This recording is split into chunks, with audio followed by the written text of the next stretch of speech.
Here are 3 tips for improving your footwork. Now the first question is, why improve our footwork? Well, when we climb, we use 4 anchor points. We have 2 hands and 2 feet, which means 50% of our anchor points are our feet. So our feet carry a lot of our weight. And now I just want you to look at these muscles. I wish they were bigger, but they're pretty big. You can look at these muscles versus these muscles, and you can already see that these muscles are a lot bigger than these muscles. So the more we can use our feet, the less we're gonna need to use our arms, and we can save a lot of energy, and hence, therefore, we can climb a lot harder with using little or less energy. So that's one important thing of using your feet.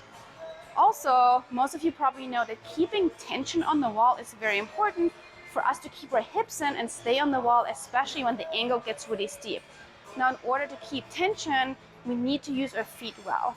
Using our feet is the foundation to keeping tension on the wall. There's plenty of climbers out there that have a really strong core and have the physical capabilities of keeping tension, but they don't have the technical skills of the footwork to actually keep the tension on the wall. So today I want to share 3 tips to improve that footwork so you can keep tension on the wall and use less energy. The first one I want to talk about is called quiet feet.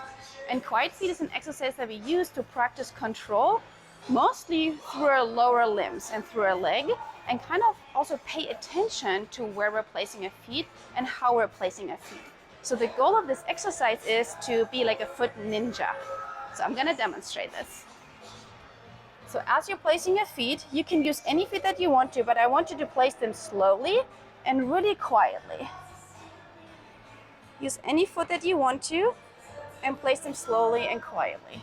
Now, what I don't want you to do is the following. It's just placing your feet, like I like to call it, putting down a glass of milk. You want to put effort and attention to it, and you also want to think about your feet, because that's something that can often happen with climbers is they're already preoccupied with, the next handhold. They don't even think about where they place their feet, and it can look like something like this.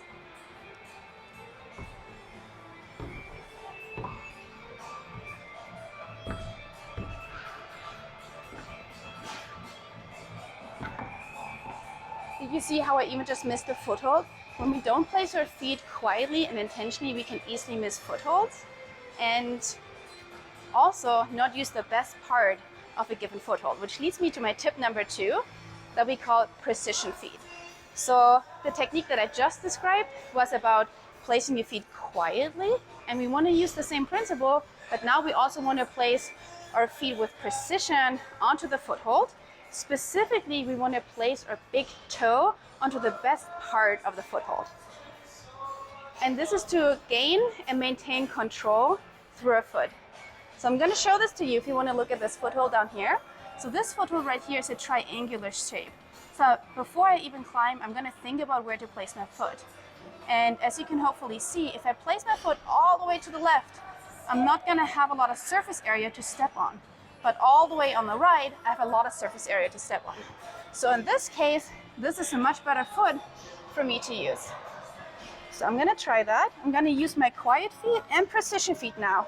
And I'm going to step right on this part of the foothold. Nice.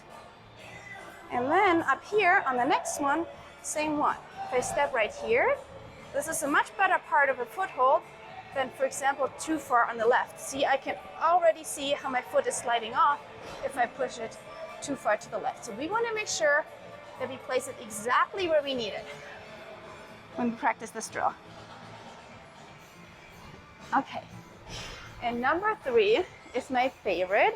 It's called buck squishers. Again, I just told you that in precision feet, we place our big toe very precisely on the foothold.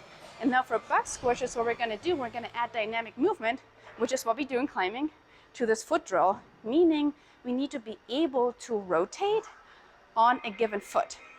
So I'm going to show this to you. That means you have to think about how you place your big toe, so you are then still able to rotate. I'm going to show this to you down here. So I want to use this hold, but I already know I'm going to move my body to the left. So I'm going to place my big toe in such a way that allows me to rotate in the other direction that use dynamic movement. What I don't want to do is place my foot too far to the side. I'm going to show this to you using this foothold right here. What happens when you use dynamic movement and your foot is not placed well? For example, I'm gonna place my foot sloppily over here, too much of my inside step, and now I'm gonna move to the left. And see, I am rotating off this foothold. I'm gonna show this to you again using a much smaller foot. I'm placing it much better to show you how well it works for rotation. I'm gonna use this small foot right here. So I'm placing my big toe quietly and controlled in the center that allows for rotation as I'm going through, see? And we call this the bug squisher. And the way to use the bug squisher is really when you start warming up on any hold, even if it's a big one, try to rotate. You warm up and you just try to always rotate. And see how this feels? And try to squish the bug. And see how it transforms your climbing.